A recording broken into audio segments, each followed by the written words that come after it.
How to sign up or create an account on Zelle. If you want to create an account on the Zelle app, it is normally quite very simple to do so. All you have to do is go ahead and then first of all make sure to launch the Zelle application that you would be able to find here. Once you launch the Zelle app, this is the type of interface that you will be able to see. Now if you already have an account, you can simply tap on your phone number option here and then tap on the sign in button to log into your account. But if you're trying to basically sign up or create an account in this case, you just want to make sure to tap on the sign up button as you'd be able to find here.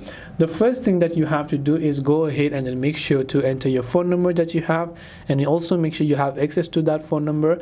After you've done that, you can just tap on the continue button and then just enter the verification code and then enter your other credentials in order to sign up on Zelle. This way you'll be easily able to create your Zelle account.